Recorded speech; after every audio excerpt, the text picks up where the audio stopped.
Alright, hello guys, and um, this is just well, it's not gonna be a quick video, but it's a video that I've been needing to do for, well, since I started making videos really, and I think now with my birthday on literally round the corner, um, I thought what better time than to do it now at almost 2 in the morning. Yeah, I know. I'm crazy, but whatever. I I just decided all of a sudden I need to make this video. So yeah, I'm just gonna get straight to the point. This video is about easily the most important clock in this entire collection. This one. Now, why is this clock so important?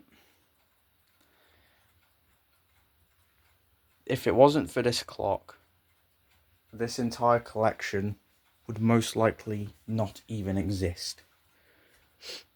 None of these clocks would be in this room, and I would have never started making YouTube videos about clocks if it wasn't for this one. And this one isn't just important for that reason, it's also important because this clock has been in the family since 1931. Now, to put that into perspective, that was 93 years ago this year. So this clock is quite old, very important, and has a lot of history. So I suppose we should just get straight to the point with the history. How did this clock come to be? Well, in 1931, as I say, this clock was a wedding present for my great-grandparents. And then it stayed with them for many years until the 1980s. I think it might have been the late 1970s. I can't remember exactly. Somewhere between the late 70s and the early 80s, this clock was given to my granddad. And then on Christmas Eve 2022, I got this clock after my granddad unfortunately passed away. And it's been in this room ever since. Mostly silent, but sometimes ticking and chiming. So yeah, just a quick overview on the clock.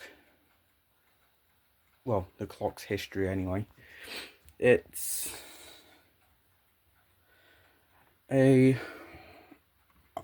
I'm pretty sure this clock was made in 1931.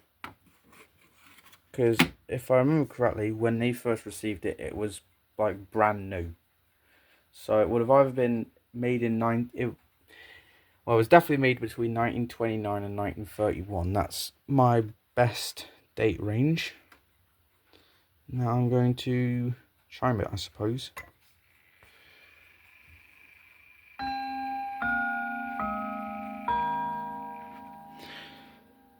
This clock is actually rather different than most of my other hat clocks or mantle clocks. Because most of my other clocks have most of my other mantle clocks have a deeper sound, such as this one. This one's got a deeper sound. So of those two, they're the HAC and the Ergos. But this clock and this one have all got higher pitched chiming rods. But in my opinion, this one sounds the best. Because it doesn't make any sort of vibrating noise.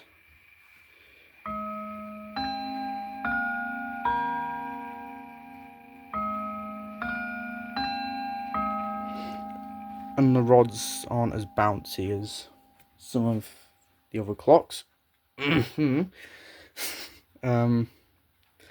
Yeah, this clock is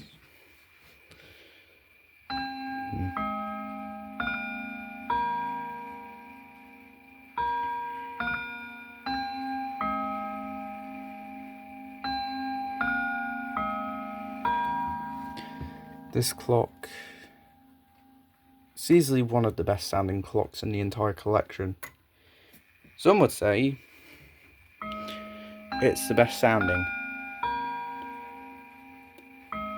and I'd probably say so as well. It's just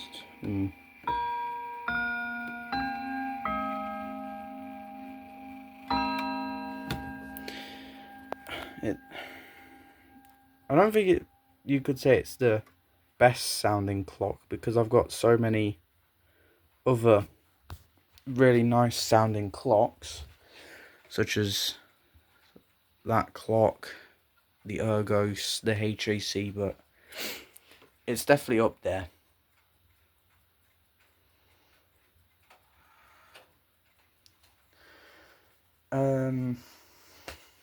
But yeah, there's not much else to say about it. I think I've said all that can be said.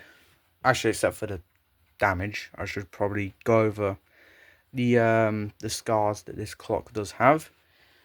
The one that most of you guys probably already know about, the bezel. That fell off at some point. I don't know when. Probably most likely before I was born. So yeah. And also the wood on this side is really badly peeling, which is why I've got this cover on it to try and protect it from the elements, because I don't want it getting any worse than it already is. And also the face here has come loose, so you can actually rotate the dial. I'm not going to for obvious reasons, but yeah.